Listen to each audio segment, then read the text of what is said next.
এখন আর কোনো অজুহাত নয়, কষ্ট তো করতেই হবে। আর দুনিয়াতে এমন কোনো কাজ নেই যেটাতে কষ্ট থাকে না।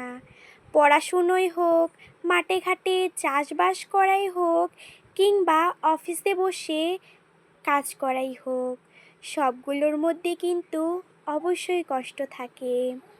আমি পারবো না, আমার দ্বারাই সম্ভব না, আমার দ্বারা এটা কেন হচ্ছে না, লোকে এটা কেন বলছে, এই জিনিসগুলো মাথা থেকে যখন একেবারেই সরে যাবে না, অবশ্যই একদিন তুমি সফলতা অর্জন করতে পারবে।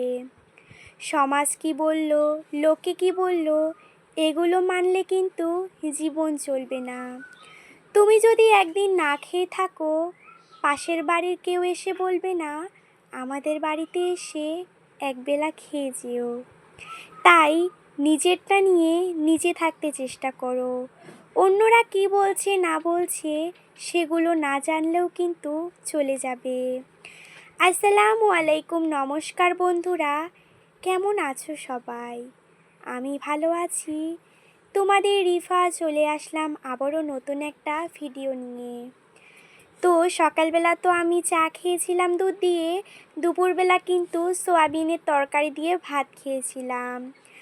আর দুপুরবেলা খাওয়া দাওয়া করার পরে মানে 10টা সাড়ে 10টার দিকে খেয়েছিলাম।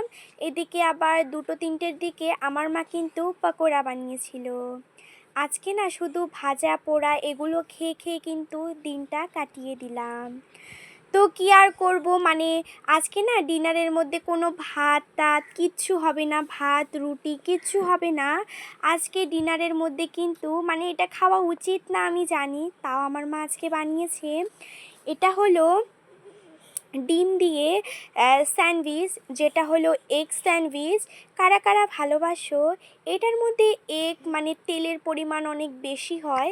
আর এটা না একটু গ্যাস টাইপের, যাদের যাদের গ্যাসের সমস্যা তারা তো জানো এটা খাওয়া যায় না, কিন্তু মাঝে মাঝে কিন্তু চলে যায়, কোনো অসুবিধা হয় না। তো ভালো করে দেখো আমার মা ডিমের মধ্যে কুচানো পেঁয়াজ, কাঁচা লঙ্কা, লবণ, হলুদ এগুলো দিয়ে ভালো করে পেঁয়াজটাকে মতলে মেখে 2টো ডিম ফাটিয়ে নিয়েছে। আর 2টো ডিমের মধ্যে কিন্তু এবার স্লাইসগুলো কিন্তু ডিমের উপরে পাউরুটিগুলো কিন্তু দিয়ে দেওয়ার পরে উল্টে পাল্টে ভালো করে ভেজে নেবে। আমার জন্য কিন্তু 2টো স্লাইস 2টো পাউরুটির টুকরো, আমার বোনুর জন্য সেম, কিন্তু আমার মা তো খুব একটা এগুলো খেতে ভালোবাসে না, তাই কিন্তু আমার মার জন্য একটা পাউরুটি দিয়ে ভালো করে বানানো হয়েছে। তো ভালো করে দেখো তেলগুলো দিয়ে চুপচুপ করে কিন্তু এটাকে বানাচ্ছিল। আর কারা কারা ভালোবাসো গো এরকম পাউরুটি দিয়ে স্লাইস দিয়ে ডিমটা, এটা তো এগ স্যান্ডউইচ বলে, আপনাদের ওখানে এটা কি বলে অবশ্যই কিন্তু জানাবেন, কারণ এক এক জায়গায় এক এক রকমের করে এটা চেনা পরিচিত হয়। আমাদের এখানে কিন্তু এটা ডিম স্লাইস বলে চেনাচিত হয়, আপনারা কি নামে জানেন? আর এটা কিন্তু ইংলিশে বা একটু স্টাইলিশভাবে কিন্তু এগ স্যান্ডউইচ এটাই বলে।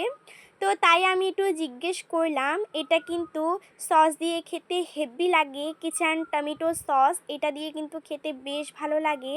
আমার বোনও এখানে খাচ্ছিল আর তাকেও একটু আমি দেখিয়ে দিলাম। আজকে খুব একটা ভিডিও বড় করতে পারিনি, সবাই ভালো থাকবেন।